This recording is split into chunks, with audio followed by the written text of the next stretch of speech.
რეკლამის შემდეგ ჩვენ პირდაპირ ეთერში ბრუნდებით. როგორია თვითმმართველობის ახალი კონცეფცია, რეფორმა, დეცენტრალიზაცია და არჩევითი მმართველი რგოლები. დღეს ჩვენ სწორედ ამ საკითხებზე ვსაუბრობთ გადაცემის სტუმრებთან ერთად. წარმოგიდგენთ კახეთის გუბერნატორის ადმინისტრაციის სახელმწიფო ზედამხედველობის სამსახურის უფროს შაქრო ტერტერაშვილს და ძველი თელავის რწმუნებულს გიორგი მოსიაშვილს. ბატონო გიორგი, გილოცავთ ახალ თანამდებობას. არ შევხვედრივართ ერთმანეთს, რაც ამ თანამდებობაზე დაინიშნეთ. ჩვენ პირდაპირ ეთერში ვართ და გადაცემის სრულობის დროს თქვენთვის საინტერესო შეკითხვებით შეგიძლიათ დაგვირეკოთ ტელეფონის ნომერზე 27 61 60 და სანამ უშუალო თვითმმართველობაზე უკაცრავად ნომერი არის შეცვლილი პირველ ბლოკში ჩვენ შევცვალეთ ნომერი რადგან ხდებოდა ერთი და იგივე ნომრებიდან ზარების განხორციელება ტელეფონის ნომერზე 27 61 60 და ვერ ხერხდებოდა ტელემაყურებლების შემოსვლა პირდაპირ ეთერში ანუ შეგიძლიათ უკვე ამ წუთიდან დაგვირეკოთ ტელეფონის სხვა ნომერზე 23 28 95 ბატონო გიორგი, სანამ უშუალო თვითმმართველობაზე დავიწყებთ საუბარს, მე მინდა კითხოთ თქვენი ახალი თანამდებობის შესახებ. თქვენ ხართ ოპოზიციაში, წარმოადგენთ უკავას პარტიას. თქვენ კლავაც განაცხადეთ ჩვენ ჟურნალისტებთან შეხვედრის დროს ერთ-ერთ სიუჟეტში, რომ ჩებით ოპოზიციაში. როგორ უნდა მოახერხოთ ოპოზიციაში ყოფნა და თან იმ თანამდებობაზე ყოფნა, რასაც ქვია ძველი თელავის რწმუნებული? პირველ რიგში მოგესალმებით, დიდი მადლობა სტუდიაში მოწვევისთვის, მივესალმებით ჩვენს ტელემაყურებელს. რაც შეეხება ოპოზიციაში ყოფნასთან დაკავშირებით ვერ დაგეთანხმებით, იმიტომ რომ მე არ ვიმყოფები ოპოზიციაში, მე ვარ ხელისუფლებაში და ამ შემთხვევაში წარმოადგენ თვითმმართველ ტერიტორიული ორგანოს რწმუნებულს. არა, იმ სიუჟეტში განაცხადეთ ბატონო გიორგი, რომ თქვენ იყავთ ოპოზიციაში და ეს იყო ამ ხელისუფლების მე მახსოვს სიტყვასიტყვით თქვენი სიტყვები, ამ ხელისუფლებას.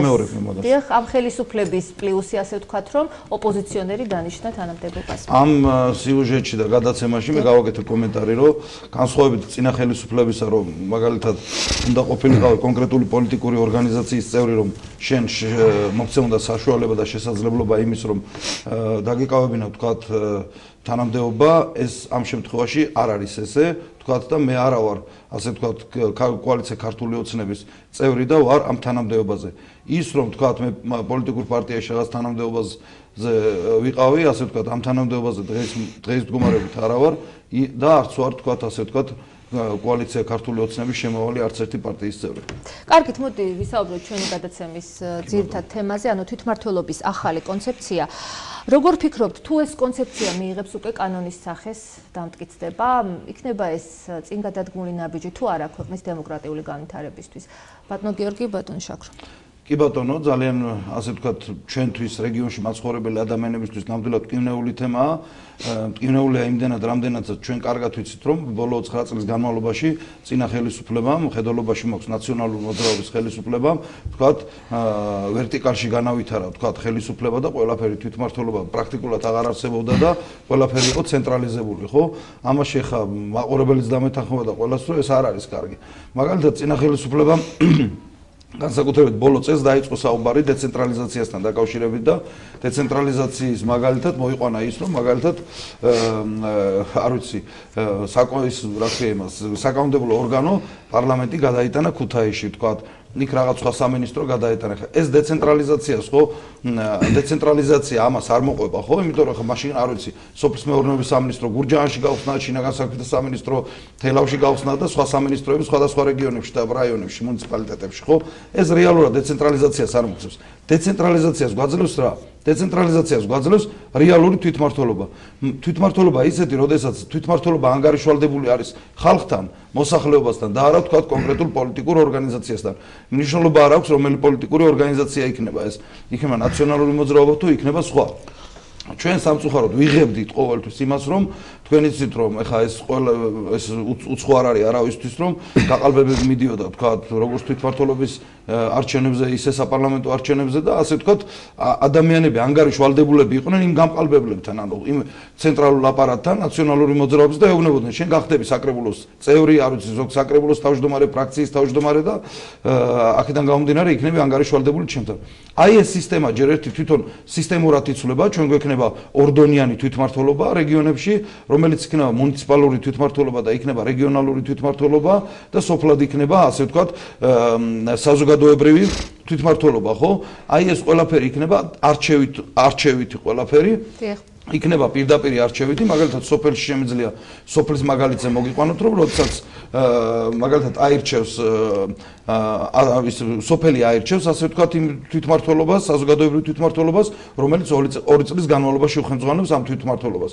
მეორე საკითხია, როგორც საკანონმდებლო ასე ვთქვათ ორგანო, ეს იქნება სოფლის კრებები, მაგალითად სოფელი შეიკრიბება კრებაზე, კრებას ეყოლება 1 წლით აირჩევს ვთქვათ კრების თავმჯდომარეს და ამის შემდეგ სოფელი მაგალითად კენჭს უყრის ამა თუ იმ პროექტს, ხო? მაგალითად არის გზა გავიყვანოთ, აი სოფლის დახმარების პროექტი რო თქვენიც თვითონ წინა ხელისუფლება ამას ასე ვთქვათ აფიარებდა, რომ ვთქვათ მოსახლეობას ვეკითხებითო ჩვენ და იქიდან პრიორიტეტებს საზღვაოთ. ეხლა საინტერესოა როგორ ეკითხებოდნენ მაშინ, როდესაც მაგალითად არ ვიცი პლებისციტს ატარებდნენ, არ ვიცი სოფლის ყრილობები უნდა ჩატარდეს.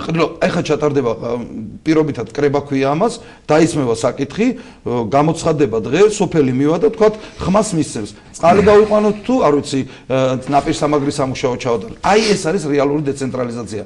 ის რომ თქვა პარლამენტი იყოს პარლამენტში თუ პარლამენტი იყოს ქუთაისში თუ პარლამენტი იყოს თბილისში, ეს დეცენტრალიზაციას მაყურებელს დამეთანხმება ვერ მოგცემს, ხო? დეცენტრალიზაცია არის ეს, აი ყველაზე დაბალი რგოლი. კონკრეტულად ვისაუბროთ ოდნა მოგვიანებით მე ბატონო ჩაქრო, თქვენ ფიქრობთ რომ ეს კონცეფცია თუ კანონის სახეს მიიღებს ქვეყანას წაადგება და ეს იქნება ჩვენი ქვეყნის დემოკრატიული განვითარებისთვის მნიშვნელოვანი და რა მოგწონთ ამ დებულებაში, რა არ მოგწონთ? მე პირველ რიგში მივესალმე მაყურებელს. და აქვე ბრალდებებიც გამოითქვა თუ რო უპასუხოთ, ანუ ვერტიკალურად ვითარდებოდა ძველი ხელისუფლების, ასე ვთქვათ, ეს პოლიტიკა, რომ ქუთაისში არ არის თუ გადაიტანენ პარლამენტს, ეს არ იყო დეცენტრალიზაციის გამოვლინება. ჩვენ არა ვართ აქ პარლამენტის გადატანა გადმოტანის თემა ესასაუბროთ მოსული, ეს არ მგონია რომ ამის ნიშნავს ამ კონცეფციასთან მიმართებაში. ეს საერთოდ სხვა განყენებული თემაა თვითმმართველობა პარლამენტის ადგილსამყოფელთან დაკავშირებით. რაც შეეხება დეცენტრალიზაციას, დეცენტრალიზაცია გულისხმობს უფლებამოსილებათა გადაცემა დაბარ გოლებზე და არა მაგალითად მუნიციპალიტეტის დაშლას, ან რაღაც კრებების ჩატარებას, ან რაღაც საარჩევნო ვადების შეზღუდვას, ან მაგალითად რეგიონის დონეზე თვითმმართველობაში მთავრობის მიერ პირის დანიშვნას, ასე შემდეგ და ასე შემდეგ. ჩვენ მე პირადად რაც არ მომწონს და ეს არის ჩემი პოზიცია და არანაირად არ უკავშირდება ეს გუბერნიის პოზიციას ამ პოლიტიკური პარტიის პოზიციას, ეს არის ჩემი პირადი მოსაზრება და მინდა ეს ხაზგასმით დავაფიქსიროთ. შენიშვნები აქ შეიძლება ძალიან ბევრი იყოს, თუმცა იქიდან გამომდინარე მაგ დებულებები არ არის ესე კონკრეტულად გაწერილი, ის შეიძლება შეიცვალოს მე უკვე კანონ პროექტად წევის მომენტში. მაგრამ აქ ძირითადი ასპექტები რაც არის გამოკვეთილი, ბატონი გიორგი საუბრობდა აქ რაღაც კრების ჩატარებაზე, თუმცა კრება თუ გადაწყვეტა სოფელი თუ შეიკრიბება და გადაწყვეტს რა წყალი ჭირდება იმას თუ სანიაღი არ ჭირდება, ეს ბუნებრივი არ არის პრობლემა და ამაში პრობლემას ვერავინ ვერ ხედავს. მაგრამ პრობლემა არის ის, რომ სოფელი უნდა შეიკრიბოს 21 საუკუნეში და აქ უნდა აირჩიონ წარმომადგენელი ორგანოს, ანუ სოფლის მმართველები უნდა აირჩიონ სოფლის კრებაზე, რომელიც ეწინააღმდეგება ყველა დემოკრატიულ პრინციპს. ევროპული ქარტია, რომელიც მიღებულია 1985 წელს ევროსაბჭოს მიერ და ჩვენ რატიფიცირებული 2004 წელს, იქ წერია ხაზგასმით, რომ თვითმმართველობის ფუნქციები უნდა განახორციელონ იმ პირებმა, რომლებიც არიან არჩეულები ფარული კენჭისყრით. ეს არის ცალსახად შეუთავსებელი იმ ნორმებთან, რომელიც რატიფიცირებულია ჩვენი ქვეყნის პარლამენტის მიერ 2004 წელს და სავალდებულოდ შესრულებელია და სხვა კანონებზე მაღლა დგა. ანუ კანონ პროექტის ავტორი, კონცეფციის ავტორი რას გულისხმობდა ამაში? რატომ მოუნდა ის, რომ სოფლის ყრილობაზე მაგალითად დაასახელონ რამდენიმე 5 კაცი, მე ამ 5 კაცმა აირჩიოს კიდე 1 კაცი და ამ ხალხს რა უნდა ჩამოვკიდოთ, ვერ ვიგებ. უბრალოდ რის გამკეთებლები იქნებიან, ანუ ესე უხეშად რო არ გამომივიდეს ამ ადამიანებს რა უფლებამოსილება ექნებათ. არ არის ეს განსაზღვრული უფლებამოსილება. არა, ბუნებრივია განსაზღვრული არ არის. განსაზღვრული არ არის და უფრო მეც გეტყვით, ყველგან სადაც არის არჩევითი ან დანიშვნით თანამდებობა. ყველგან არის დადგენილი წესი პირის შესაბამისობასთან დაკავშირებით. მაგალითად, არჩევით თანამდებობებზე ყველგან ყველა რგოლში ჩვენ სახელმწიფოში და მთელ ცივილიზებულ სამყაროში არჩევითი პირი, რომელმაც უნდა რომ კენჭი იყაროს ამა თუ იმ თანამდებობაზე, ის წინასწარ წარადგენს დოკუმენტებს, რეგისტრაციას გაივლის, შესაბამისი ორგანო ახდენს ამ დოკუმენტების დათვალიერებას, პირის შესაბამება თუ არ შესაბამება და დაუშვებენ კენჭის ხაზზე. დანიშვნით თანამდებობის პირზე. წარადგენს შესაბამის დოკუმენტაციებს და ნიშნავენ მერე.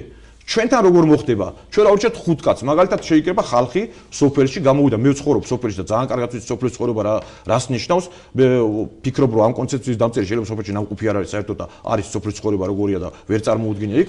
სოფელში ხალხი შეიკრიბება, მოწყდება ის ერთი დღე სამუშაოს, შეიკრიბება და დაასახელებენ ვიღაც პიროვნებას.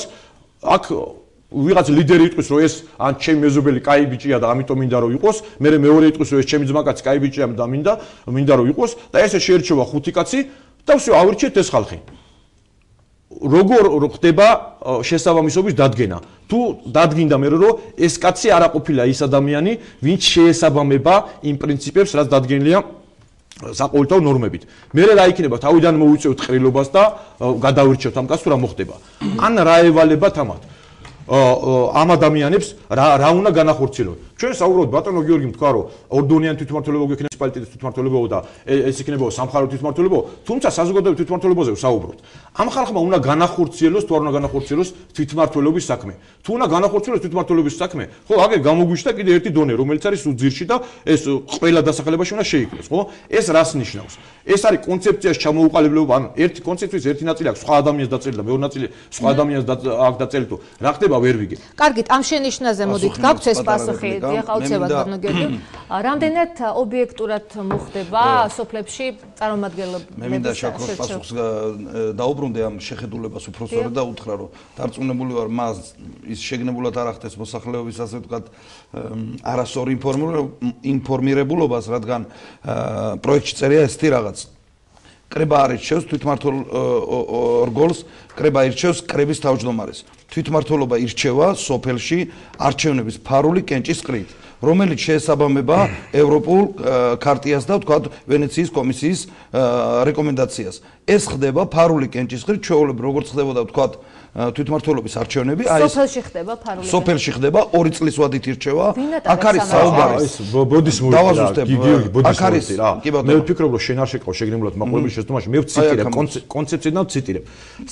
სასოფლო დასახლებაში იფუნქციონირებს პირდაპირ დემოკრატიის ფორმა, სოფლის კრება. აირჩევა კრების თავმჯდომარე და წარმომადგენელთა საბჭოები. რას ნიშნავს ეს? კი ბატონო, მე ამას ვიძახი მე ზუსტად რომ იქ უნდა აურჩიოთ წარმომადგენელთა საბჭო და კრების თავმჯდომარე. მოგული ვარ სამწუხაროდ ალბათ ვერ გაერკვე, მე გიხსნი ახლა და აი აქ ამას. არა, არაფერს არ შენ ვიძახი რომ წარმომადგენელთა საბჭოები აირჩევა ფარული კენჭის ხელით და ეს არის ჩვენ ლაპარაკობთ სოფელზე, რომელიც უნდა ჩამოყალიბდეს საჯარო სამართლის იურიდიულ პირად. და არ ვლაპარაკობთ მუნიციპალიტეტზე. გეთანხმები მუნიციპალიტეტი სადაც 2 წლით ირჩევა პირები, აქ არის ფარული კენჭის კანონი. თვითმმართველობა მუნიციპალიტეტში ირჩევა ფარული კენჭის ხელით, ამას გიდასტურებ, მაგრამ სოფლებში დასახლებაში მაგალითად ჩემ სოფელში რომელიც ჩამოყალიბდება საჯარო სამართლის იურიდიულ პირად, აქ უნდა იყოს მოწვეული კრება და კრებამ უნდა აირჩიოს საბჭოს კრების თავმჯდომარე და წარმომადგენელთა საბჭოები. რას ნიშნავს თუ მე ვიძახი კრების თავმჯდომარე რა უფლებამოსილებით იქნება აღჭურვილი შემდგომ ამ 1 წლის განმავლობაში რა უნდა აკეთოს ამ კაცმა და წარმომადგენელთა საბჭოები. რა უნდა აკეთონ ამ ხალხმა? აქ წერია რომ პირველად საქმე იქნება ამათიო. პირებს ეკნება სოფლის მხარდაჭერის პროგრამის ფარგლებში სამუშაო. თუ კრება უნდა მოვიწიოთ ბატონებო. ეს ხალხი კი არა ვარჩეინოთ. უთხრათ რომ მოდი ამას კი ის გრიშა გინდა თუ ვიღაც მეორე პირი იმას წევრად რო აერჩიო ეს კი არ შევთავაზოთ ამას. უთხრათ რომ თქვენ გინდათ წყალი გავაკეთოთ თუ გინდათ რომ გავაკეთოთ მაგალითად სანიაღური არხი. ეს ძალიან მარტივი რაღაცაა რა. ადამიანები მოყვავს. ვეუბნებით რომ მოდი ვინ უნდა ავირჩიოთ და მე ამათ არჩეულ ადამიანებს ვეუბნებით რომ სოფელში რა უნდა გავაკეთოთ. მაშინ როცა ეს ადამიანები აქ აკყოდნენ. კარგი, გასაგებია თქვენი აზრი ბატონ გიორგისაც მოვსმინოთ ამასთან დაკავშირებით. ძალიან კარგია რომ ვთქვათ ასე ვთქვათ დებატები შევიდა ასე ვთქვათ ესეთ ფაზაში. მე მინდა გითხრა და ხაზგასმით და თქვენ შეგიძლიათ მოიძიოთ ვთქვათ შემდეგ ამ გადაცემის შემდეგ ინფორმაცია. მე მთელი პასუხისგებლობით ვიძახი მოსახლეობის წინაშე რომ აი ამ მომენტში არ ვიცი კიდე გავიმეორებ რომ ალბათ შეგნებულად არა ყოველ შემთხვევაში შეყავს შეცდომაში ბატონ შაქროს მოსახლეობა და ვიძახი მთელი პასუხისგებლობით თვით სოფლებში ყველა დასახლებულ პუნქტში თვითმმართველობა აირჩევა ფარული კენჭის ყრით. სხვა თემაა წარმომადგენლობის აი ეს კრების შეკრება, როდესაც კრება შეიკრიფება წელიწადში ერთხელ და აირჩევს ასე ვთქვათ კრების თავმჯდომარეს. კრებას თავმჯდომარეს გადაყენება რიგარეშე შეუძლია 1/5-ს ნებისმიერ დროს. ეს კრება არის აი ამ ორგანოს მაკონტროლებელი ასე ვთქვათ ორგანო. თავმჯდომარის მეთაურობით და ხელმძღვანელობით. ანუ ვთქვათ, ამის ფუნქცია რა არის? აი ამ არჩეული ხალხის ფუნქცია იქნება ის. დღეს მაგალითად ტერიტორიული ორგანოები, აი ჩემი სამსახური რასაც თქვია, ხო? ჩემი სამსახურის წარმომადგენელი აი ამ კანონის მიღების შემდეგ იქნება არჩევითი, მაგრამ აქ იქნება კიდე კრება. აი ეს კრება მიიღებს გადაწყვეტილებას, რომ განხორციელდეს ვთქვათ, კონკრეტულ დასახლებულ პუნქტში მაგალითად ინფრასტრუქტურული სამუშაოები. მე ამას ვახორციელებ აი ამათი მიღებული გადაწყვეტილების შესაბამისად. დღეს არის პირიქით ტერიტორიული ორგანოს რწმუნებულები წინა ხელისუფლების დროს ახორციელებდნენ რას? 3-4 კაცი მიიღებდა გადაწყვეტილებას, რომ გაეყვანათ ნაპირსამაგრის სამუშაოები და აკეთებდნენ ამას.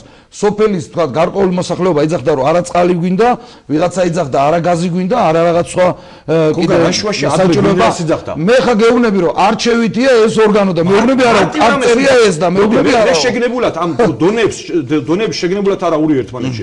უფრო გასაგებრი იყოს მაყურებელი. კი ბატონო, მე ხა გაჩვენებ კიდევ. კი ბატონო. ანუ კონცეფციის მიხედვით არის ესეთი რაღაცა. მაგალითად, სოფელი წინანდალი იქნება საჯარო სამართლის იურიდიული პირი. მაგრამ სოფელი წინანდალი და კიდე დასამხრალი და რაღაც ჯამში ერთად იქნება მუნიციპალიტეტი თვითმმართველი ერთეული. მე ვილაპარაკო კონკრეტულ დასახლებაზე. აი წაგიგდეთ მუნიციპალური არ ვიცი მე ჩემთვის ეს რეგიონულ განვითარების სხვადასხვა დოკუმენტებით ხომ შეიქმნება საკანონმდებლო ბაზა გიკითხავთ შეიქმნება საკანონმდებლო ბაზა რომლის შესაბამისად თვითმმართველი ერთეულის წარმომადგენლობითი ორგანო არჩეული იქნება პირდაპირ საყოველთაო თანასწორი და ფარული კენჭისყრით ერთი წუთის პერსონალური პროპორციული ერთადერთი გადასაცემი ხმის სისტემით 2 წლის ვადით თვითმმართველი ერთეულის აღმასრულებელი ორგანოთა ხელმძღვანელები გამგებლები სოფლებში თემები და მერი ქალაქებში არჩეული იქნებიან პირდაპირ წესით თვითმმართველი ერთეული რა არის გოგა წერია ეს და აქ წერია თვითმმართველი ერთეული შეიძლება ეს რაღაც ძველი ინფორმაცია სოფლების და თემის ერთობლიობა თვითმმართველი მეგონა კონკრეტულ სოფელში ახლა რამოდენიმე ვარიანტი შეიძლება ძველი ვარიანტი გაქვს აი ეს არის რეგიონალური განვითარების სამინისტროს ჩამოტვირთული ეს ზუსტად ვიცი რომ ის არის რაც იქ არის შეიძლება მაგეუნებს აი აქ წერია თვითმმართველი ერთეული შემიძლია წაგაკითხოთ მხოლოდ სოფელზე რომ არ ვისაუბროთ გასაგები ალბათ იურისტები გააკეთებენ მოგვიანებით განმარტება სანამ ეს კონცეფცია კანონის სახეს მიიღებს სალსახად წერია 2 წლის ვადით ირჩევა შენ მითხარი მაგალითად რა მოხდება იყალთოში მაგალითად რა მოხდება იყალთოში აირჩევა სოფლისკებაზე 2 წლის ვადით იყალთოში რა მოხდება კრება აირჩევა 1 წლის ვადით თავმჯდომარე ამას გეუბნები იყალთოში ორი ორგანოა შაქრო რატო რა ერთი არის თვითმმართველობა და მეორე არის კრება ამას არის აი მომის ერთ წუთი განვიჯნოთ კრება არის როგორც საკანონმდებლო ორგანო ჩავთვალოთ უხეშად რო თქვა და ეს არჩეული თვითმმართველობა არის სოფელში ერთგვარ ქაოს ხომ არ გამოიწვევს არაფერ ქაოს არ გამოიწვევს ის მაგალითად ტერიტორიული ორგანოს წმუნებული ხარ როცა თქვენ ვერ არკვევთ პოლიტიკოსები მაგალითად სოფელ ყარაჯალაში არის სოფელ სანიორეში ნაფარეულში არის ეხლა ტერიტორიული ორგანოები უქმდება და იქმნება საზოგადოებრივი თვითმმართველობები საზოგადოებრივ თვითმმართველობას აირჩევს სოფელი და შემდეგ კრება ირჩევს ცალკე უკვე თავმჯდომარეს კრებისას და კრება მიიღებს გადაწყვეტილებას აი ამ ორგანომ რა გააკეთოს, რა განახორციელოს. ანგარიშვალ ერთი წუთი შაკრო. ანგარიშვალდეულო, აქ მიწე აქ არის ხა. არ გავს. უკვე მობეჭდე 15 წუთის წინ და. სამწუხაროდ ეს დოკუმენტი 12 გვერდიან აქ ამის საკითხი 12 გვერდია. მხოლოდ სოფლის მოწყობაზე არ მინდა ვისაუბროთ, თუ შეიძლება. გებრებით ეხლა და როგორ დავადასტუროთ. შეგნებოდა ზონები ერთმანეთში არავრია. აქ არის სოფელი, ყველა დასახლება კონკრეტულად. ყველა დასახლება უნდა ჩამოყალიბდეს როგორც საჯარო სამართლის იურიდიული პირი, რომელიც არ ექნება ფინანსები, არ ექნება ქონება, ხო ამაზე ვსაუბრობთ, ხო? რომელიც არ ექნება ქონება და ექნება დელეგირებული შემოსავლები. შეცდომაში ეს აიღო მუნიციპალურ თვითმმართველობას ბიუჯეტი აქვს, სოფელს არა აქვს. ხო და სოფელს თვითმმართველი ერთეული სოფლის ხარდაჭერი პროგრამის ფარგლებში ფულს მიიღებს, აი იქ უკვე წვეტავს კრება და ახორციელებს თვითმმართველობა. ეს არის ყველაფერი იმისთვის გაკეთებული ბოდიში. იმისთვის გაკეთებული რომ ადამიანებმა თვითონ გადაწყვიტონ რა პრობლემა მოიგვარონ. ფოკუსირება პრობლემის მოხდეს ადგილზე და არა ისე რომ მაგალითად გამგებელი დაავადება. ამ პრობლემას სოფლის დახმარების პროგრამა არ ახორციელებდა გამოკითხვას მოსახლეობის რა პრობლემა შენ ახალ სამსახურში ძალიან ბევრი საქმეა შეიძლება ვერ მოიცანე მას საფუძვლად გაცნობოდი მაგრამ მე გარწმუნებ რომ აქ არის აშკარად იკეთება სამიდონი თქვენ ლაპარაკობთ ორდონიან თვითმმართველობაზე ხო? ეს ხო თქვენი სიტყვებია თქვენ ორდონიან თვითმმართველობა. ამავდროულად თქვენ ახსენებთ თვითმმართველ ერთეულს, ხო ახსენებთ, რომელიც არის დასახლებათა ერთობლიობა. საზოგადოებრივი თვითმმართველობა არის სხვა თემა, რომელიც ირჩევა კრებაზე. აქ წერია ხაზგასმით. საზოგადოებრივი თვითმმართველობა იქნება. ახსენებთ მუნიციპალიტეტი, რომელიც ექნება ბიუჯეტი და სამხარეო თვითმმართველობა. ანუ ერთი გვაქვს ისა საჯარო სამართლის იურიდიული პირი, რომელიც არ აქვს ბიუჯეტი, არ აქვს ქონება. ეს გვაქვს თვითმმართველობა, რომელიც აქვს ბიუჯეტი და ის და გვაქვს კიდე სამხარეო, ხო? ანუ ეს ამდენი დონე გამოვიდა. არა, ეხლა გეტყვი რა როგორ არის. ეს არის ბიუჯეტი და დაფინანსებასთან დაკავშირებით, რომ მაგალითად ჩვენ სამხარეო თვითმმართველობა აირჩევა როგორ იცი?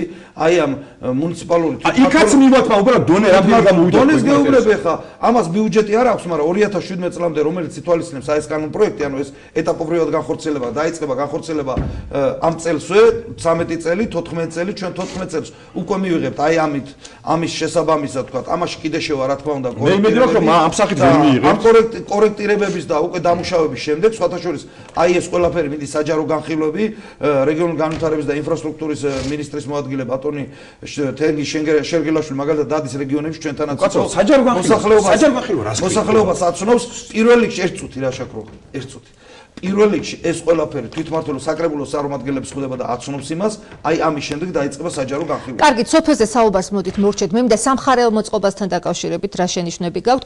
გაუქმდება თუ არა გუბერნატორების ინსტიტუტი, ვის დაექვემდებარება, როგორ იქნება სამხარეო მოწყობა? დავაზუსტებ, რომ საჯარო განხილვა არ იყო ამაზე მოწყობილი, ეს იყო. ჯერ არ ყოფილა. ეს იყო ჩვეულებრივი, საჯარო განხილვას აწყობს თქვენ თქვით და არ აწყობს საჯარო განხილვას. აწყობს, ანუ აწყობს. კარგი, ერთმანეთს მოусმინეთ შეიძლება. რაღაც მუნიციპალიტეტის გამგებლებთან და უნდა აღინიშნოს ბატონო გოგა, უნდა აღინიშნოს, რომ ვერ იწევს ახთუანებას იმათშიც კი. ეს იცით თქვენ კარგად. იმ წარმომადგენლებშიც კი, რომელიც პოლიტიკურად მხარდაჭერილები არიან მართველი ძალისგან, იმათშიც კი ვერ იწევს მხარდაჭერილებას. თქვენ იცით რა მოხდა გურჯაანში და რა მოხდა თელავში. უკაცრავად რა, ამ შენიშვნას ვერ მივიღებ მე ნაციონალური მოძრაობის წევრისგან იმდენად და რამდენადაც ჩვენ წლების განმავლობაში ვიცით, რომ არათუ მუნიციპალიტეტში და საკრებულოს წევრებს აცნობდნენ ამგვარ დოკუმენტებს. გოგა რა შუაშია ჩვენ თქვათ პრეზიდენტის რეზიდენციაში სააკაშვილი, ადეიშვილი რა შუაშია გოგა ჩვენს ბავშვები გვეჭამა როგორც ამას იძახით ხშირად რა ეს ნიშნავს იმას რომ თქვენ ეს უნდა გააცნოთ გამოდის და აცნობენ ხა საკრებულოს წევრებს თვითმმართველობას დაუბრუნდეთ თუ არ გაგაცნობენ დიდი არაფერი არ თვითმმართველობას არა მე გავიცნობ რამენად მიმიწვდება და თქვენ გააცანეთ სოფელს რომელსაც ყოფთ მუნიციპალიტეტები მუნიციპალიტეტს ყოფთ სოფლებს გააცანეთ ეს ადამიანებს აუცილებლად კარგი სხვა შენიშვნები გაქვთ ბატონო შაქრო თუ შეიძლება სამხარეო მოწყობასთან დაკავშირებით გუბერნატორის ადმინისტრაცია და ვერ იწევს ახთოვანებას რომ რა მოხდა გურჯაანში და თელავში და ამ შესახებაც რომ გვესაუბროთ რა მოხდა უბრალოდ მე არ მაქვს უფლება აღებული იმ პირებისგან რომ ეს საჯაროდ განვაცხადო მაგრამ არის უკმაყოფილება იმ პირების მხრიდან რომელიც ამ განხილვებში მონაწილეობდნენ ესენი არიან საკრებულოს წევრები და აღმასრულებელი ორგანოს წევრები თვითმმართველობის თუმცა ისინი ალბათ დააფიქსირებენ თავიანთ პოზიციას ისე საჯაროდაც ვფიქრობ რომ არ მოერდებათ იმდენად რაღაც ქაოტური დოკუმენტია მიღებული რომ ეს არ არის არანაირ ეს არ უკავშირდება პოლიტიკას და პოლიტიკურ პარტიებს. ეს უკავშირდება კონკრეტული სოფლის ცხოვრებას, ეს უკავშირდება კონკრეტული პრობლემების გადაჭრას, ეს უკავშირდება აქ ისა მოყვანილია რომ ეფექტიანობის ზრდა უნდა გამოიწვიოს. მე ვფიქრობ ეფექტიანობის ზრდას კი ეფექტიანობას შეაჩერებს აბსოლუტურად რაღაც რიგი მომენტები. რაც შეეხება სამხარეო მოწყობას, გაუქმდება თუ არა დიახ? გუბერნატორის ადმინისტრაციასთან კავშირში არა, გუბერნატორის ადმინისტრაცია არის სახელმწიფო სტრუქტურა და ჩვენ ვლაპარაკობთ თვითმმართველობის სტრუქტურას. უბრალოდ აქ ნახსენებია გუბერნატორის მაგრამ საუბარია რომ ყველა რგოლი უნდა იყოს არჩევითი და გუბერნატორების ადმინისტრაციულ საზღვრებში შეიქმნება სამხარეო თვითმმართველობა აქ ნახსენებია და სავარაუდო დიდი ალბათობით გუბერნატორის ადმინისტრაციაც უნდა გაუქმდეს და ამის შესახებ განცხადებები გააკეთეს მთავრობის წევრებმაც.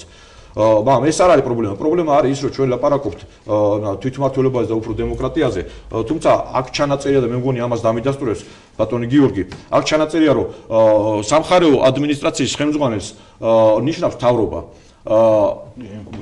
რა კავშირშია საერთოდ რომელ ქვეყანაში ხდება ცივილურ ქვეყანაში ისევე როგორც სოფლის ყრილობაზე არჩევა არ ხდება და ეს მგონი მოხდა ბოლოს 1801 წელს ისე რა კავშირშია თვითმმართველობის ხელმძღვანელი დანიშნოს მთავრობამ მაშინ როცა მაგალითისთვის და უფრო გამარტებისთვის ვიტყვი რა მაგალითად გურიაში სადაც კახესთავი გავანებოდა რაღაც გულზე ცუდად რო არ მოხდეს ვინმეს გურიაში თვითმმართველობის არჩევნები მოიგო არასახელმწიფო პარტიამ ეს არჩევნებში გამარჯვებული ძალა ვალდებულია შეარჩიოს სამი კანდიდატი და წარუდგინოს მთავრობას და შემდეგ მთავრობა მიიღებს გადაწყვეტილებას ამ სამი ადამიანიდან რომელი იქნება რეგიონში აღმასრულებელი ორგანოს ხელმძღვანელი და ნეტავ რა ნიშნით შეარჩევს რა ნიშნით შეარჩევს თქვენიაც რა ნიშნით შეარჩევს მე ვკითხავ სამ თქვენ დავპასუხეთ ეს თუ იქნება ყველაზე მეტი ხმა ვის აქვს მიღებული, ამას არავის შერჩევა არ უნდა და ეს ცხადი იქნება არჩევნების შედეგების შემაჯამებელი ოქმით. ეს თუ უკავშირდება სხვა რაიმე ისეთ ხდომილებას, მაგალითად მაღალი კვალიფიკაციით, ესეც ძალიან ცხადი იქნება, სხვა რა ნიშნით უნდა შეარჩიოს. პოლიტიკური ნიშნით ქართული ოცნები. ცხადი არა, არ ვლაპარაკობ ქართული ოცნებაზე, წარმოიდგინეთ თუ ეხლა ვართ 2050 წელს და ოპოზიციაში არ არის არც ქართული ოცნება. სატელეფონო შეკითხვას ვუპასუხო და შემდეგ განაგრძოთ ამ თემაზე საუბარი. მოგესალმებით, თქვენ პირდაპირ ეთერში ხართ და გისმენთ. გამარჯობათ. გამარჯობა. მოგესალმებით, ბატონო გიორგი, გილოცავთ ამ თანამდებობას დანიშნას. მეტი მაქვს, რომ მოგხედავთ თქვენ დამირწმუნებულ ტერიტორიულ ორგანოს და ესეთი კითხვა მაქვს რა, იქ დავით რექტორის ქუჩაზე იქ მიმდებარე ჩიხებს ამ წელის ბიუჯეტით მოგხედავთ თუ არ მოგხედავთ გზებს და კანალიზაციის სისტემებს გულისხმობ. ძალიან დიდი მადლობა. აქვე მინდა განმარცხო ეს თემა, ბატონო გიორგი, სანამ თქვენს მოგცემთ სიტყვას, რომ ისაუბროთ სამხარეო მოწყობასთან დაკავშირებით. გაგრძელდება თუ არა და ბატონო შაქრო, თქვენც მინდა გკითხოთ, ძველი ხელისუფლების მიერ დაწყებული თელავის რეკონსტრუქციის გეგმა გაგრძელდება თუ არა, თუნდაც ტელევიზიის მიმდებარე ტერიტორია ჭავჭავაძის ქუჩა. აუცილებლად დავიწყებ. მოსასფალტებად გამზადებული, დიახ, ხასია დარჩენილი და ასეთია არაერთი ქუჩა და ობიექტი. კი ბატონო, მე მინდა გითხრათ, ხახები არ არის პროექტების გადახედვა ხდება, ანუ რა ინფორმაციები გაქვთ ამ თემასთან დაკავშირებით? მე მინდა გითხრათ ამასთან დაკავშირებით, რომ 3.500.000 ლარზე ალაპარაკი, რომელიც პრეცედენტი აქამდე გზავსი თქვა თანხები არასდროს ყოფილა გამოყოფილი და ამაზეა გამოყოფილი.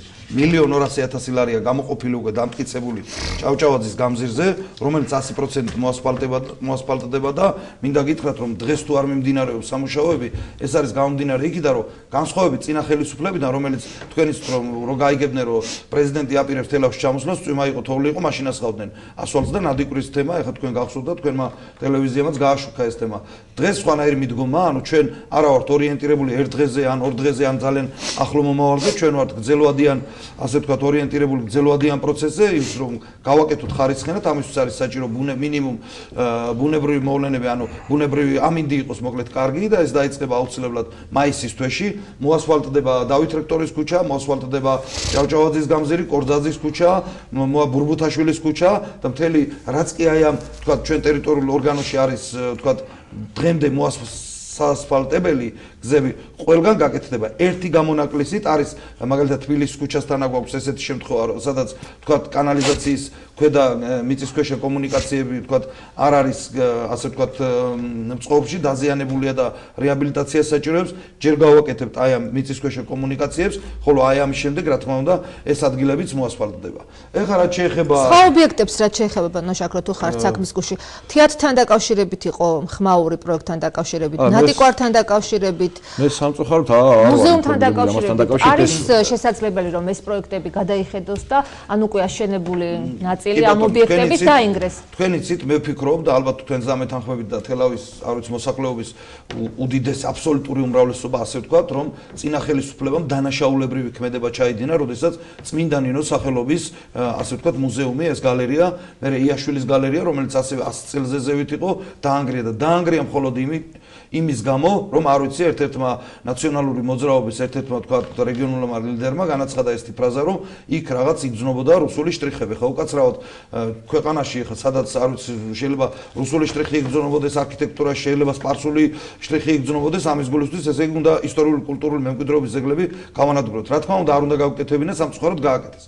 აქედან გამომდინარე ხა ანუ შეიძლება გადაიხედოს. რა თქმა უნდა უკვე გადახედილია, მინდა გითხრათ რაც დაანგრიეს და რაც გააფუჭეს, მადლობა ღმერთს რომ მათ უკვე ჩვენმა ამომრჩეველმა ჩამოართვა უფლება ქვეყნის მართვისა, უკვე მერწმუნედ ვერაფერს ვეღარ გააფუჭებენ, ეს ხალხი არის უკვე იქ გაგზავნილი, სადაც გაგზავნა ქართულმა ხალხმა, ამას ქვია პოლიტიკური პენსია. ეხლა ძალიან პოლიტიკურ თემებზე გადავედით და აქედან გამომდინარე, ეხლა რაც კეთდება არის ის, რომ კულტურისა და ძეგლთა დაცვის სამინისტროს მინისტრი იყო, მინისტრის მოადგილე ჩამოსული თელავში.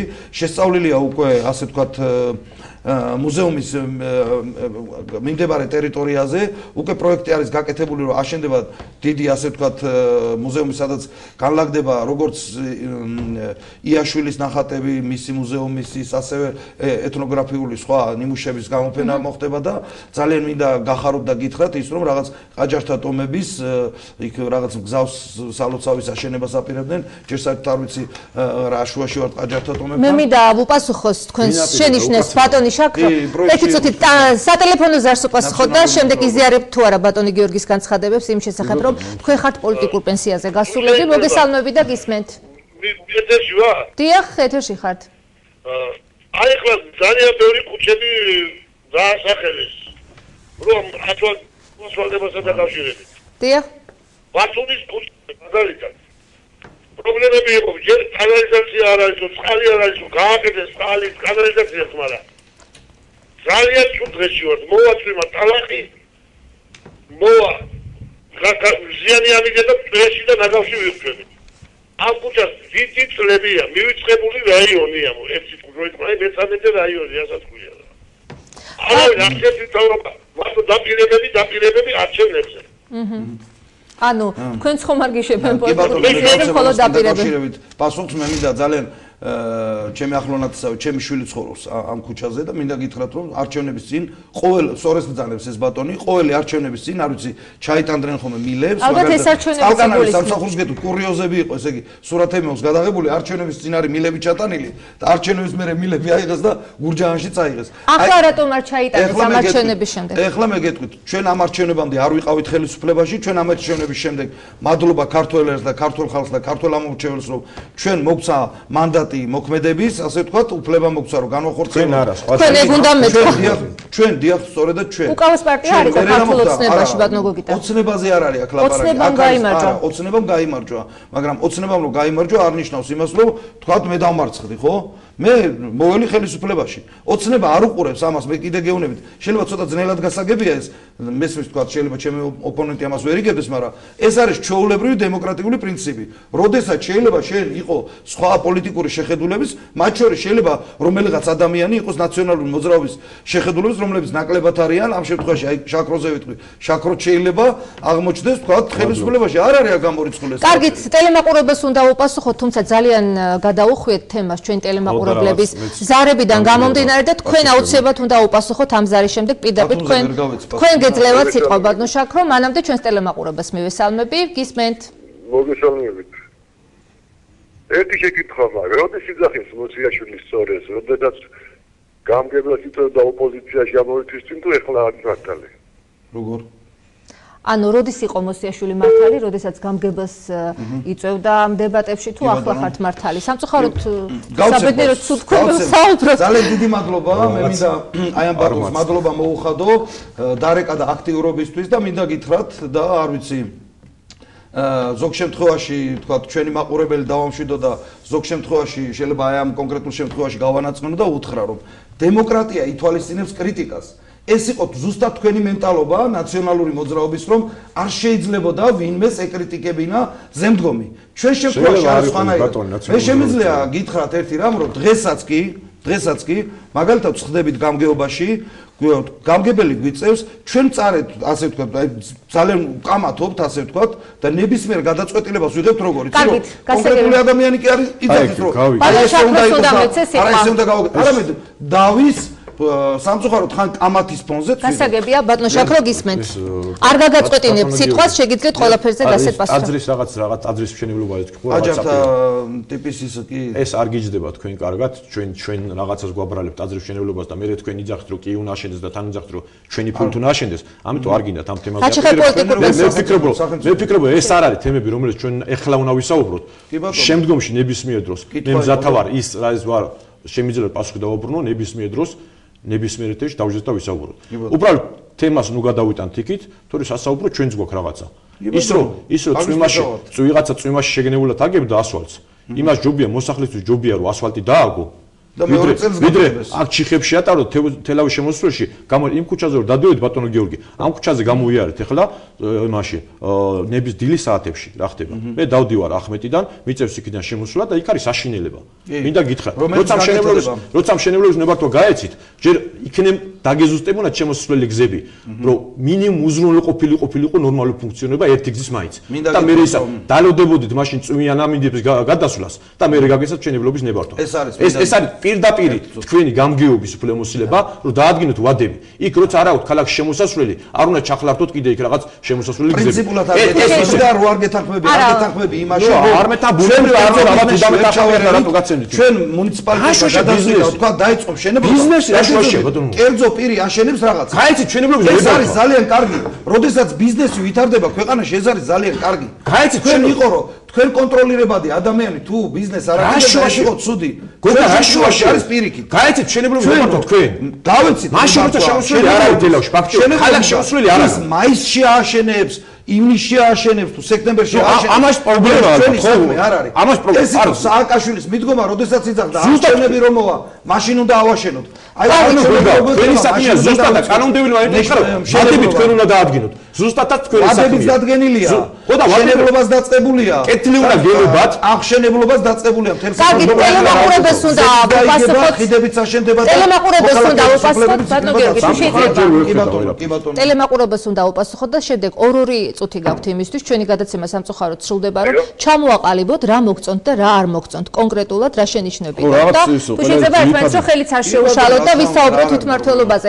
მანამდე აუცილებლად უნდა უპასუხოთ ტელემაყურებელს, რომელიც უკვე არის პირდაპირ ეთერში. მოგესალმებით და გისმენთ. გამარჯობათ. გამარჯობათ. იმერში მინდა მიუმართო იმ ადამიანს ავტონატო, რომელიც თქვენგან მარჯვნივ რომ თქვენ თვითოული ნაციონალი იყავით იმ იდეოლოგიის მატარებლები და ფუძემდებლები ყველანი, რაც გულისხმობდა ატიდების და ადამიანების წამებას დუბინკებით და ასეთი რაღაცებით ეგერთი და მეორე მინდა ვკითხო ყველა თელაოს, რომელიც ახლა უყურებს ტელევიზორს. ვის მოსწონს ის უსახური ნაპატია თანხმად და სტოლბები თეატრის წინ, რომელიც ჩამოფარებითაც განალეთ უძველესი ტაძარი, რომელიც შიგნით თეატრშია და ყველას სიგანაზეს ბრიდა როცა ამას უყურებდნენ ადამიანები. და გინდოდათ რომ მან აეროდრომი გაგეკეთებინათ ერთ თვენის და შიშხიდები გადაკეთიმათ ქალაქზე. ხო? გასაგებია თელაოების გასცემენ საუკადრის პასუხს და ბატონ შაქრო, დიდი მადლობა. მართლაც იყო ეს ამაზე არაერთხელ ვსაუბრეთ ამ ეთერში, რომ ეს პრეზიდენტი დიდი მადლობა გასაგებია. ბრაო, ჩვენი გადაცემა სრულდება და მთელ დროს თქვენ ვერ დაგიწყოთ. გულწრფელად მე მაქვს რომ მე თქვენთან არ მაქვს ბოდიში მოსახდელი და თუ ნებისმიერი ადამიანი მე მეტყვის რომ მაქვს რაიმე დანაშაული, მაშინ მე შემიძლია ბოდიში მოვიხადო ძალიან ისე მარტივად. მაშინ როცა ჩვენ საუბრობთ დემოკრატიაზე, როცა ჩვენ საუბრობთ ადამიანის თავისუფლებაზე, ნება მომეცით რომ მე დაუჭირო მხარი იმას, ვისაც გონია რომ უფრო უკეთესია და არა საუკეთესო. თუ კონკრეტული პრობლემა ვინმე ჩემთან დაკავშირებით აქვს, მე მზადთავ რომ პასუხი გავცე. 2 წუთი. ისე რომ ესე არ გამოვა, ვიღაც არის ამ პარტიაში, ვიღაც არის იმ პარტიაში. ეს არის დემოკრატია. ამ თეატრთან დაკავშირებით იქნებ თეატრთან დაკავშირებით. ეს არ ვიცი, ეს მოვისმენ მე ნიკა ვარდაშვილისგან, ხო? მე მგონი თქვენ ეთერში განაცხადა რაღაც იქ თვითმფრინავის რაღაც დასაჯდომი. და არა მარტო ნიკა ვარდაშვილმა, სხვა რესპონდენტებმაც გააკეთეს განცხადება. მას მერე, ხო? თუმცა წყარო საიდან არის, ეს არ ვიცი. მე პირადად არ მსმენია ესეთი, არც კულუარ საუბრებში, არსად. ფაქტია, რომ ცოტა უცნაურია ესე ვერაფერი თეატრზე ჯდებოდეს. არა, მე არ ვიცი, ძალიან ცუდი ვიზუალია გეხლა. ხო? რა უნდა გაკეთებულიყო? მეთანხმე. არ ვიცი რა უნდა გაკეთებულიყო. აი გეტყვი შაქრო. მაგრამ ეგ ვიცი, არა, ეს თუ თვითმმართველობა აკონტროლებს გადაყრა არ უნდა და ვიღაცას და იმიტომ არ მოიტანა მან, ხო, რაღაცა კეთდებოდა. რა კეთდებოდა არ ვიცი, ამაზე მე პასუხს არ ვაგებ არანაირად. მე მინდა გადაცემა თვითმმართველობაზე საუბრი დავასრულოთ. აი ეს პუნქტობრივად რომ ჩამოყვეთ, რა მოგწონთ, რა არ მოგწონთ. თელავთან არა, რა თქმა უნდა არ მომწონს, არ მომწონს ბევრი რაღაცა. მაგალითად არ მომწონს, როცა ვირჩევთ 2 წელი თვითმმართველობებს, მე არ ვიცი ეს რა ვის რატომ მოწონს. შეიძლება თუ შეიძლება, ბატონო გიორგი, როცა ორივე საუბრობთ, არაფერი არის მის ეთერში. 2 წელი არის ვადა, ძალიან მცირე ჩემი აზრით. ან რატო 2 და არა 3, ან რატო არა 1, ან რატო არა 5. მაგრამ 2 წელი არის პერიოდი, ყველა კვლევა ადასტურებს აბსოლუტურად, რომ არჩევნების შემდეგ პირველი წელი, სადაც 6 თვე, 9 თვე, საკრებულოები უნდებიან რაღაც ორგანიზაციული საკითხების მოწესრიგებას და ბოლო წელი არის საარჩევნო წელი. იმ გადაწყვეტილებების მიღებისგან რომელიც არის სახელმწიფო მნიშვნელოვანი, თუმცა ეს არ არის მომგებიანი პოლიტიკური თვალსაზრისით, ყველა თავს იკავებს საარჩევნო წელს, ხო? ეს ყველამ კარგად. ფაქტიურად გამოდის, ჩვენ საკრებულოები უნდა ვამუშაოთ, პირველი ორგანიზაციულად დალაგდნენ და მეორე გადავიდნენ, მეორე წელს გადავიდნენ საარჩევნო რეჟიმში. ეს არის ჩემი აზრით დაუშვებელი და ეს არის შეცდომა. მაგრამ ეს ფიქრობ რომ ეს ვადა ჩემს არ დარჩება ეს და გაიზრდება, მაგრამ ყველაზე მნიშვნელოვანი რაც არის ამ კონცეფციაში არის ის რომ მუნიციპალიტეტები იშლება რამდენიმე თვითმმართველ ერთეულად. იქნება თვითმმართველი ქალაქი და იქნება რამდენიმე სოფლისგან შემდგარი თვითმმართველი ერთეული. რომელიც არის ტრაგედია, უგლურობა. მე არ ვიცი როგორ შეიძლება ადამიანი იძახდე, მაგათ ვიტყვი რომ იყალთო არ იქნება, იყალთო და თელავი არაფერი კავშირში არ იქნება სამართლებრივ ერთმანეთთან. ადამიანები რომლებსაც ჰქონდათ აქ კონკრეტული რაღაც ნავსაყუდელი პრობლემა ხომ არ შეიქმნება იმ ტერიტორიებთან დაკავშირებით, რომელსაც ვერ ვაკონტროლებთ de facto.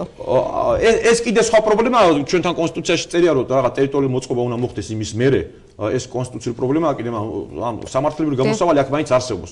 მე ვიძახი უბრალოდ კი, აუცილებლად. მე ვიძახი უბრალოდ რეალურად რა მოხდება. მოხდება ის რომ რამდენიმე სოფელი დაჯგუფდება, არ ეყოლება ამას ცენტრი, ანუ ქალაქი და ამ სოფლებიდან ყველაზე დიდი შთანთქავს გასაგებია და ვუპასუხოთ ტელემაყურებელს ეს ბოლოზარია დღეს ჩვენ პირდაპირ ეთერში მოგესალმები და გისმენთ. ისე მოგესალმებით ხალბატონო ნადომი დავრეკე და ერთი პატარა კომენტარი მინდა გავაკეთო წინაბლობთან დაკავშირებით. მე არც ვასილკევიშვილმა მითხრა დარეკეო და არც კი მიცნობთ ის ადამიანი ხარ და შემიძლია დავიკითხო. უბრალოდ ეს არ არის ჩვენი გადაცემის თემა, უნდა დაგემშვიდობოთ, თან ძალიან ცოტა დრო გრჩება. შეგეძლოთ დაგერეკათ პირველ ბლოკში გმადლობთ. ბატონო გიორგი, თვითმმართველობასთან დაკავშირებით აქვე მე მინდა ორივე თქვენგანს დაუსვა შეკითხვა. როდესაც საუბარია, რომ უნდა იყოს არჩევითი რგოლები ყველა დონეზე, სოფელში, მუნიციპალიტეტებში, სამხარეო დონეზე, ამ დროს კითხვის ნიშანი დაისვა იმასთან დაკავშირებით, უნდა მოხდარიყო თუ არა პირდაპირი წესით პრეზიდენტის არჩევა. მოდი. რა კომენტარს გააკეთებთ ამასთან დაკავშირებით, ბატონო გიორგი? ცოტა დავიჩაგრე ახლა. არა, თქვენ არ დაჩაგროხათ.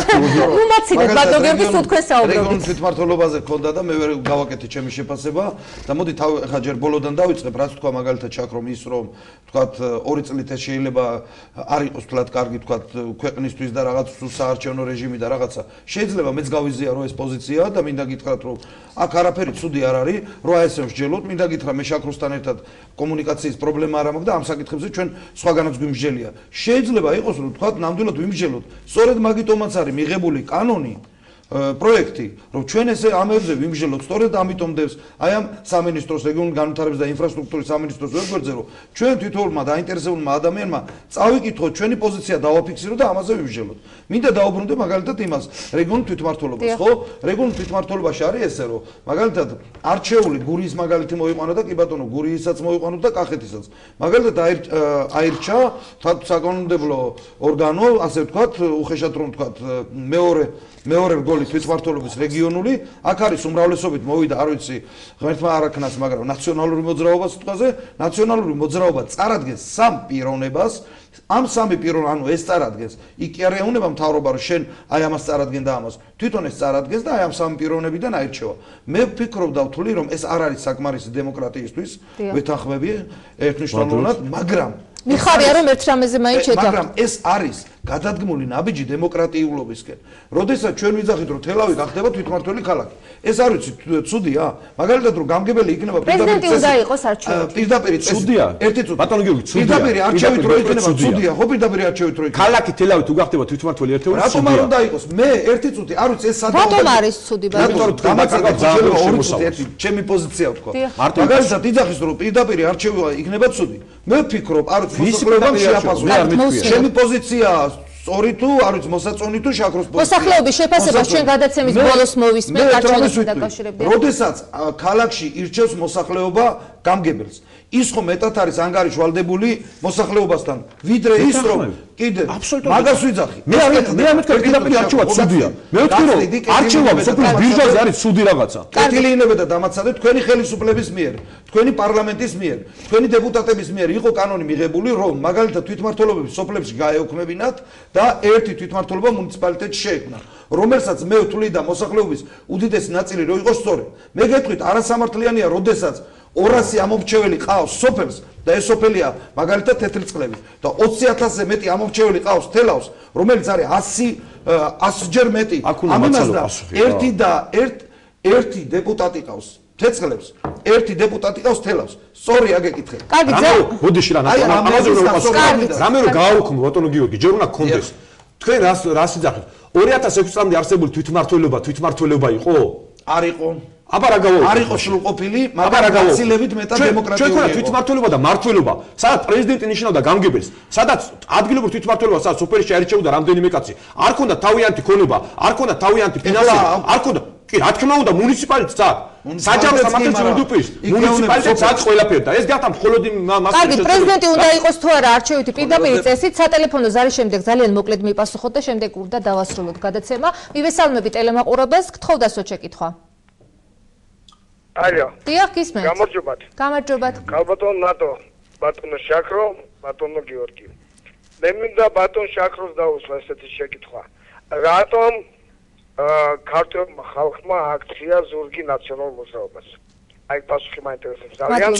ძალიან დღეს ჩვენ ვაკეთებთ ხალხისთვის რატომ დავიჯერო ქართული ხალხი ესეთი უგუნურია რომ თუ აკეთებდნენ რატომ აქციას ზურგი. ამის პასუხი დიდი მადლობა. მადლობთ ბატონ შაქრო გისმენთ. ხوار ძალიან რაღაც ეს კითხვა თითქოს რაღაც ნიშნის მოგების მიზნით იყო დასმული. მაგრამ ჯამში ის არის როცა არჩევნებში მონაწილეობს ორი ან რამდენიმე პარტია, უნებრივ გამარჯვებული იქნება რომ ერთი და არა მეორე. ეს არის ძალიან მარტივი ჭეშმარიტება. დაუშვათ და თუ წააგებდა სხვა პარტია რა, რატომ აქციებდა, უგნური იქნებოდა? ხალხი თუ რა. კარგი, პრეზიდენტის პოსტი უნდა იყოს პრეზიდენტი არჩეული თუ არა პირდაპირ წესით შეიძლება ჩემი შეკითხვა და უნდა დავასრულოთ შეიძლება. ბოლო ბარაბა არჩია ხალხმა იმას რა ქრისტეს, ხო? კარგი. ეხლა რა, ტყურის უძახით. ჩვენი გადაცემა სრულდება თქვენ ძალიან საინტერესოდ საუბრობთ, საინტერესო დებატებია, ცხარე დებატები, მაგრამ ჩვენი დრო ამოიწურა სამწუხაროდ და მოკლედ უნდა მივასხოთ. მე ვფიქრობ რომ რატომ დადგა საერთოდ ეს საკითხი უნდა ყოფილიყო თუ არა არჩევით? არ ვიცი რატომ დადგა ეს ვინც დააყენა იმას უნდა გითხოთ, მაგრამ მე ვფიქრობ რომ უნდა იყოს არჩევითი. არჩევითი უნდა იყოს იქიდან გამომდინარე, რომ თუ ჩვენ ვიძახთ, რომ პრეზიდენტს უნდა ქონდეს რაღაც არბიტრის როლი, არბიტრი დანიშნოს იმ სუბიექტმა, რომლის საქმეც მე შეიძლება განხილოს პრეზიდენტმა, ცოტა მიუღებელი მგონია. ამასთან ერთად პრეზიდენტი ახლა მოქმედი რედაქციით და მე რომელიც ამოქმედა იმითაც წარმოადგენს ან წარმომადგენელი ქვეყნის პირველი პირი და ეს ვფიქრობ, რომ ეს უნდა იყოს არჩევითი. რაც შეეხება ამ არჩევით რგოლებს, ამაზე ვერ გავაკეთე ერთ-ერთი კომენტარი. ჩვენ ვიძახთ არჩევით რგოლებზე ვლაპარაკობთ თვითმმართველობაში, მაგრამ რეგიონში არ აქვს არჩევა და პირველ დონეზე არ აქვს არჩევა. ცივილური ფორმით არ ვირჩევთ არსად.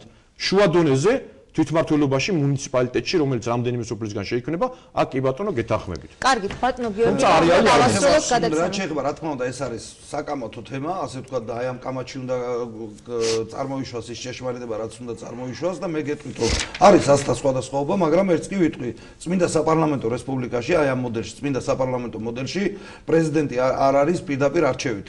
მე თუ მკითხავთ, მე მაგალითად უფრო ვიხრები, აი როგორც ჩაქრომ თქვა, მაგალითად ამ შემთხვევაში ჩვენი პოზიციები ემთხვევა, რომ რაღაც დონეზე მე ვიხრები პირდაპირ წესით არჩევაზე. ეს არის ჩემი პოლიტიკური შეხედულება, პოლიტიკური გემოვნება, მაგრამ ამაზე კიდევ ვიძახ შეიძლება დავა. ეხლა თუ შეიძლება ერთი წუთი დამითმოთ რაღაც თხოვნა მაქვს. თქვენიც რომ ინტენსიურად მე მოსახლეობასთან დავდივარ და ასე ვთქვათ, შეხვედრები მაქვს და აქედან გამომდინარე, არ ვიცი, თქვენთან მაქვს სათხოვ არის ესეთი რაღაც, რომ მოსახლეობის ჩართულობა იზრდება, დღევანდელი გადაცემამაც დაადასტურა, რომ ხედავთ როგორი ინტენსიური ზარები იყო და სწორედაც აი ამ ტერიტორიული ორგანოდან განხორციელდა ეს ზარები, რომ იქნებ რაღაცნაირად ეს არ არის თქვათ იმის გამო ჩემი აქტივობები, რომ რაღაც პოპულარობა გავიზარდო, ალბათ დამეთანხმებით, რომ ამ ხრივ განსაკუთრებით ამ რეგიონში არ მაკლია ეს, რომ გააშუქოთ ხოლმე ცოტა იქნებ მეტად ჩვენი შეხვედრები. ფლატ პიარ კამპანიას ვერ გაგიგებთ, ნამდვილად თქვენი რამდენიმე შეხვედრა გავაშუქეთ ყოველ დღე საწახოთ. ეს არის თქვენი საქმე და ყველა შეხვედრას ვერ გაგიშუქებთ. ძალიან დიდი მადლობა. თქვენ რომ გააშუქეთ მაგალითად. ძალიან დიდი მადლობა, მე მინდა დაგემშვიდობოთ. ჩვენ საუბრობდით თვითმმართველობის ახალი კონცეფციის შესახებ, რომელიც ჯერ არ შესულა ძალაში, მედია კანონის სახეს მიიღებს და ჩვენ გვექნება მართლაც არჩევითი მართველი რგოლები, არჩევითი გვექნება პირდაპირ წესით ალბათ პრეზიდენტის ინსტიტუტიც. ჩვენი სტუმრები იყვნენ კახეთის გუბერნატორის ადმინისტრაციის სახელმწიფო ზედამხედველობის სამსახურის უფროსი შაქრო ტერტერაშვილი და ძველი თელავის წმნებული გიორგი მოსიაშვილი. მე გემშვიდობებით და გადაცემის ბოლოს ჩვენ საუბრობდით მოსახლეობა თუ რას ფიქრობს ამ არჩევითი რგოლების თანამდებობის შესახებ. ტელემაყურებლები და ჩვენც ნახავთ ამ გამოკითხვას პირდაპირ ეთერში. მე კი დაგემშვიდობებით მომავალ პარასკევამდე. ჩვენ ერთმანეთს შევხვდებით ტრადიციულ დროს საღამოს 9:30-ზე პირდაპირ ეთერში. ნახვამდის.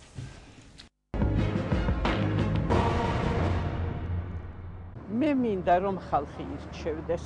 მარტივად კი არა, თვითონ ხალხი უნდა ამაღლდეს იმ დონემდე, რომ ჩვენ ხალხს ველდოთ.